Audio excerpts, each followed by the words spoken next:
गुजरात के वडोदरा के डभोई में फिर एक बार बिन मौसम बारिश ने दस्तक दी, जिसके चलते पतंग के व्यापारियों को भारी नुकसान उठाना पड़ा। गुजरात राज्य में बिन मौसम बारिश ने फिर एक बार दस्तक दी है। इस बारिश से वडोदरा जिला के डभोई में पतंग व्यापारियों को काफी नुकसान उठाना पड़ा है। मकर संक्रांति के त्योहार के चलते डभोई के बाजारों में तंबू लगाकर व्यापार करने वाले व्यापारियों को बरसात के चलते काफी नुकसान हुआ है। डभोई में पतंग व्यापारियों ने करीब 12 स्टॉल लगाए थे। तेज हवाओं के चलते ये स्टॉल गिर गए हैं और अचानक हुई बारिश से पतंग और मांझा भी भीग गए हैं।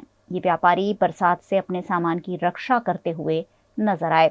इन बिनमौसम बरसात ने फिर एक बार लोगों के जीवन में हलचल मचा दी है। ઉત્તરાયણનો પર્વ તહેવાર હમણાં આવી રહ્યો હતો ને હવે ગણતરીના દિવસો બાકી છે। 3-4 દાડા બાકી હતા, એના લીધે જે રાત્રે જે કમોસમી વરસાદ પડ્યો, વરસાદના કારણે આ બધી જે પતંગો ખરી ડભોઈમાં મારી એકલા નહીં, બીજા બધા જે નાના મોટા વેપારીઓ છે જે રોડ પર તંબુ બાંધીને ધંધો કરે છે એમને બી ઘણું બધું નુકસાન થયું છે।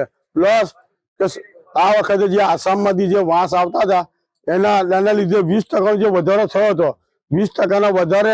બીજું કે આ ભાવનો વધારો થયો અને વધારાના લીધે ને પછી આ વરસાદના લીધે અમને જે નુકસાન થયું છે અહીંયા આગળ અંદાજે મારું નુકસાન ને જે બીજા બધા જે બહાર નાના મોટા તંબુ લગાયા છે એમને ઓછામાં ઓછું 25 થી 30% નુકસાન થયું છે। એ 2 થી 2.5 લાખ રૂપિયાનું નુકસાન થયું છે। જે નાના વેપારીઓ છે એ બચારા જે રોડ લાઈને રોજ ખાવાવાળા જે ધંધો કરતા હતા પતંગોનો એમને ઘણું બધું નુકસાન થયું છે। અમારા જે બધા 25-30 બંડલો છે એ પલળી ગયા છે, હજુ ખોલ્યા નથી।